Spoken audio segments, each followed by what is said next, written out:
Hello, welcome to another video. This video we're going to talk a bit about how we're going to save data into the Vertex cooler of nanite meshes. And this will be a bit more specialized in like how we're going to transfer data here and there. So in this case, for example, we have our mesh that we had from before. And we also here have the volume trails, for example. So we're going to save that data and other data inside this mesh and then export the mesh and then use this in Unreal to then get back everything in a nice quality with the shader. So the first thing we can look at is we have now these volumes or this trail. How can I now project some of the data back to the mesh? And the first thing that I would like to do is sort of like calculate a normal. So we only have a position and I would like to calculate like a normal direction. Simple way could be using a polyframe node. And in here, we're going to set the tangent to normal. And we're going to preview the normal here as well. So you can see that we now have these normals following these trails, basically. We can also change from 2-edge to first edge, but you can see there are some differences in between how it's calculated. So that's one step. Then what I recommend doing is we're going to do some raycasting, and to do a nice raycast, I'm just going to simply move the data just up by, for example, 600 units, could be 1000 units, whatever, something that it's high up in the air, and then we can simply apply a raycasting.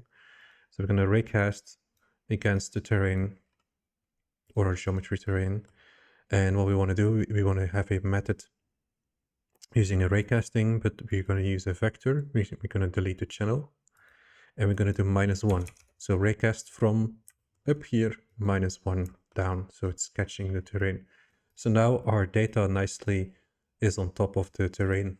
And the reason for that is I can now do for example, a simple transfer. So we're going to transfer the normal data from these results together. So we can see we're getting like these transferring of data. So if I don't do any raycasting, let's say I plug in the result directly, you can see the data is not aligning. So we need to perfectly or project the data so it's nicely aligning with each other. So you can see the difference between the actual terrain and our flat plane is huge there. So just after this, we have now some of the data.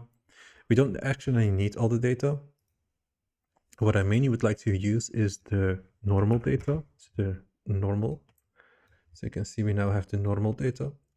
And in case you even want more resolution, we can go back to our terrain converter here. And if we, for example, lower this, let's say 0.7, we can see that we, of course, have lower terrain.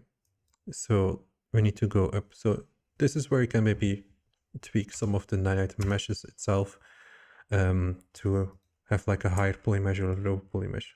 Maybe this is too much to, let's say 1.5 maybe. No, that could be maybe doable. So you can see it's a higher poly mesh and we have all these data. What I sometimes would do is apply a slight blur. So attribute blur.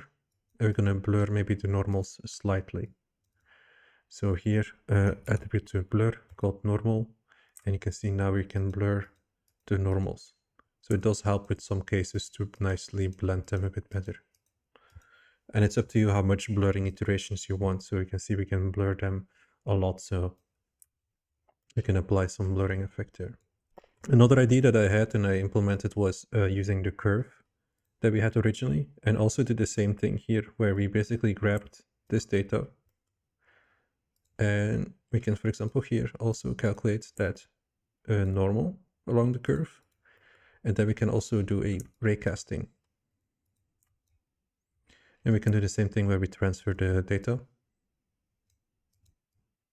And we can see now we basically have a very simple raycast or a simple normal that sort of like points the direction that the data should flow like this. But of course, it doesn't really account for any other movement along the terrain. So here we actually have the velocity data where you can see it's more like a curly sort of like velocity or flow, where here's just like simple straightforward. We can also here increase that width if you want to modify that.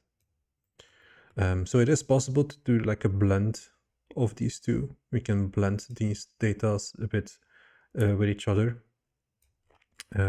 So you can simply do like a wrangle with the lerp or something. But for now, let's just keep it like this, and you can always modify some of the data. Now, to save out the data in Vertex Color, I only want to use one channel. So right now, the normal is a vector. So you can see in here in my attributes, it's a vector. So it has an X, Y, and Z.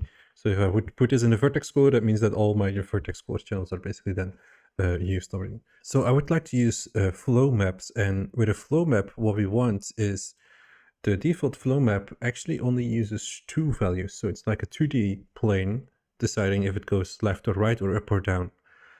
So that means that we can save some data there as well. But we can even go a step further and say, like, if you look at this from a top view, what we basically are having is, what if we only could store a float that is just represented the angle? So if you think about a clockwise system, we can think about an angle per point. So this direction here, for example, so if I enable the point, we can try to get the point and then see if what type of angle we can calculate from this. So that way we can save, again, more and more data and basically compress the normal into just a simple angle. So we can place a wrangle here and we're going to figure it out. So let's say save to angle, for example. First thing we want to do is get rid of the normal's height data. So our normal now is equal to set our normal dot x and 0 in the height and normal dot z. Like so. So we're basically now removing, if I preview my normal value, we're basically now removing this height value. So before we had something, so before we had probably some values in some cases, but now we are removing that just to be sure. Now, to be sure to also normalize this back again. So we want to make sure it's normalized. It's a quite common thing with vectors. And now we can start to calculate our angle. So at our angle, this equals to degrees. So we're going to calculate it in radians because we're going to use the function called tangent 2. And this just needs a float y and x, as you can see. So we can just say at normal dot x and also our normal dot z. And then we close it off, and then we have something that will return in degrees. Now if I remove, or now if I preview the angle,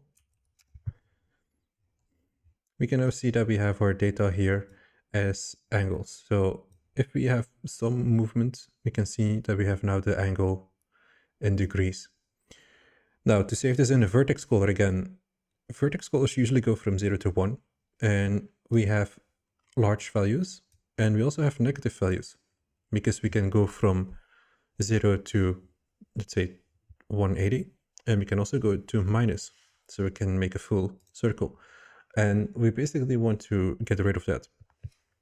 We want to make sure it's a nice 0 to 1 range. So our angle now, we're going to first of all plus 180. So everything, it will be a positive value. And a shade, and later when we open this into Unreal, we actually need to do then a minus 180.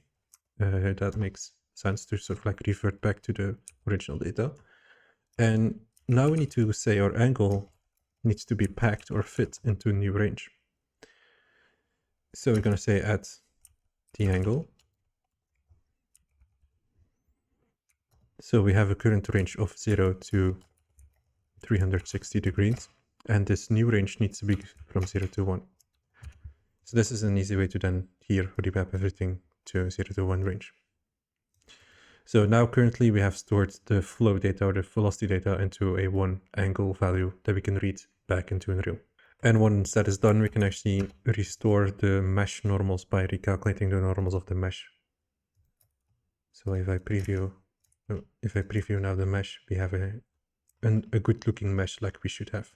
So otherwise it looked like this. Now it looks again like this. And now becomes the time, for example, where we can save the vertex color. So save color. And maybe we can also do a preview just so you can see what I'm trying to do. So here we're going to go into color we're going to say color from attribute, or maybe from a ramp.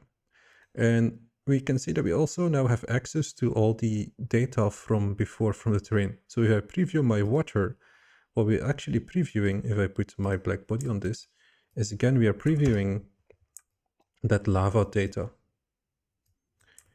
And you can see I need to actually set it from 0 to 5. So we also need to reclamp that range back.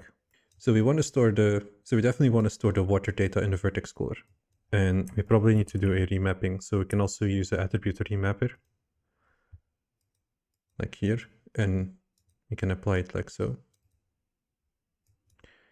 So we're gonna use the water. We're gonna do compute range.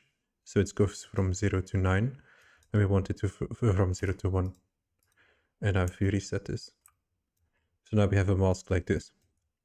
We can tweak here the input here. Like you see, you can set this to like 6 or 7. This is a bit nicer, I think. So we have that range now. So the vertex color itself would just be a grayscale. So if I reset the ramp, this is what Unreal will then receive. And then in Unreal, we will color this with some lava shapes and colors.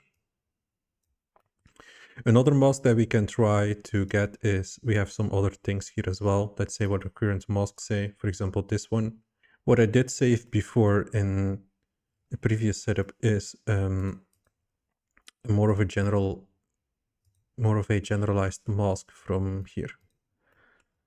So for example, all the elements that we have here, if we do a remapping, if we use the height field remapper and we're going to remap the mask and let's say compute, we can see it's very small. So we can hopefully boost this by doing that. And now we can have a really cool mask for Unreal as well to break up roughness or material shapes. And the way that I like to save it is by just using a copy layer. And let's call it like lava side. And this will then go through our system. We might need to reset the simulation. I'm just going to reset it to be sure. It should not affect the system. But what it will do is that now, if I wait for a moment here, it should now have the new value called lava side. And now we can have this additional mask in Unreal to play around with this element.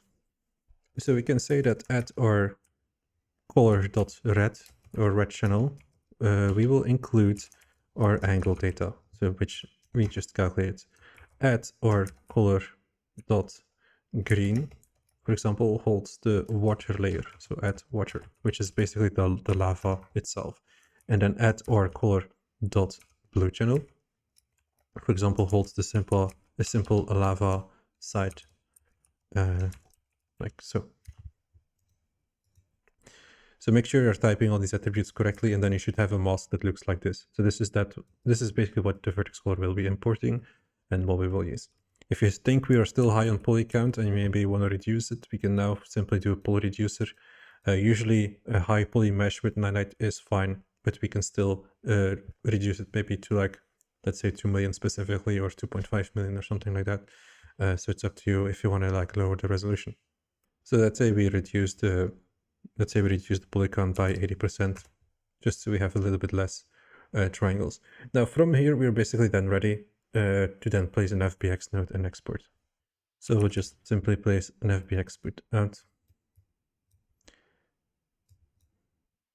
Gonna give this a name. So geometry slash, let's say, terrain lava 01.fbx. I'm gonna disable and maybe convert scale, or maybe it's not needed, but sometimes you might want to convert the scale, but it's already pretty large. But in case you want to have it as an accurate unit, I recommend enabling convert scale. Once that is done, export. If you would have a strange issue with exporting, sometimes what I can recommend is placing a stash node, clicking on the stash data, and then now triggering the export, and that should do it.